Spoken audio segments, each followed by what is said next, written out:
There was this interesting question by Zhong Hao about why 10% of matriculasi classes are only for non-Bumi.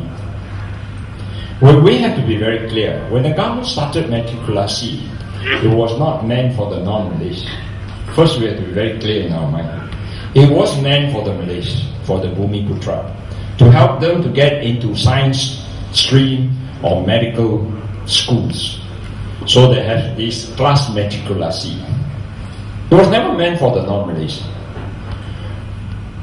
And then later on, if I'm not mistaken, the year 2002, if I'm not mistaken, when Tong Ling was the president of MCA, because of the demand, we felt that the government should open up class matriculasi for non-Malays.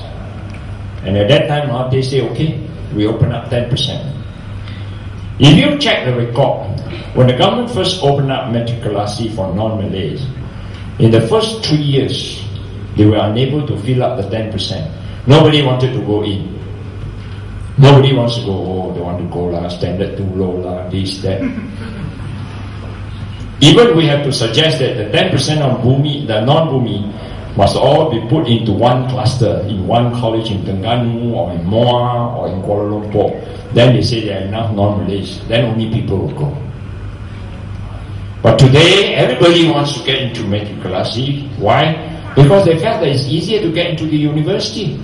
They don't have to take STPM, which is a tough exam to take. All of you, any one of you from class matriculasi? Anybody? Don't be shy, raise your hand. Well, all of you very smart people. From STPM? Don't you agree that it's a difficult exam to take? The rest that don't raise hand means what? By back door.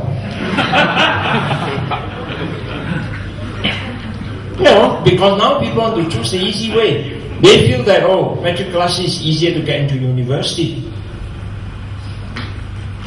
Recently, when we talked to the Prime Minister on this issue, and the Deputy Prime Minister, because of the demand, we asked for an increase. The Deputy Prime Minister and the Prime Minister said that this was meant for the Bumi. So they cannot open up. I'm very frank with you. That's why I told you the whole idea of matriculasi was to help the Bumis at the educational sector to get into the university.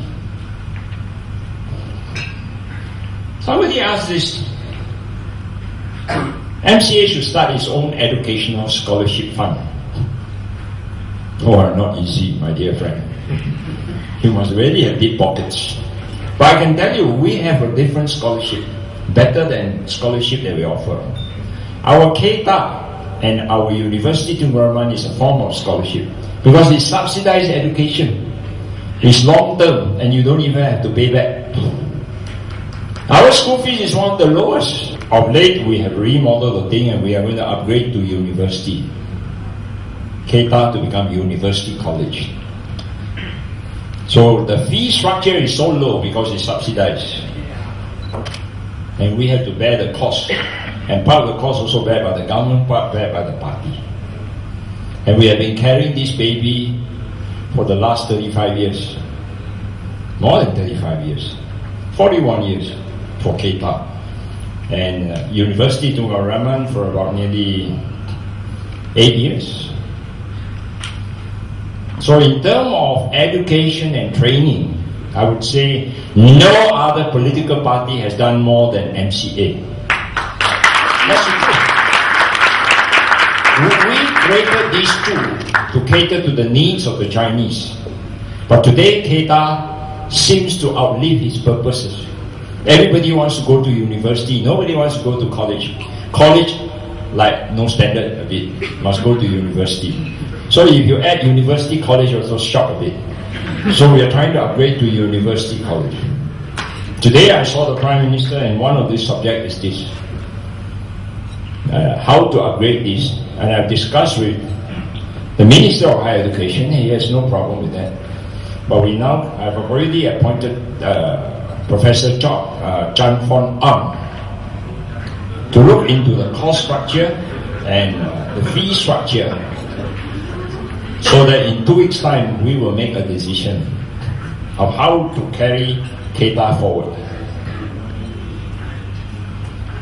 There's another interesting question that if MCA is part of the government, why often we have to use the word pohon rayu in our dealing with government? 就是争取、要求，听了好像不爽那样。Let me tell you that in life it pays to be polite. It pays you to be polite. There's no harm in being polite, although it doesn't sound good. Imagine you walk into an office. You are citizens of this country. You pay tax. You walk into the office. Strictly, you should be served. Agree? You go in and you need people's help. You say, I pay tax. Then you better do this for me. You think he will do it for you? You also have to be pretend to be very humble, tolong sikit. I mean, that's life. Being polite and courteous will carry you further than to be rude. So when we use pohon and rayu, we do not think that we are trying to go down on our knees to beg for something. Of course, of late, I always feel that we should not use these words too often, since the Chinese don't like it. We say we discuss with the government.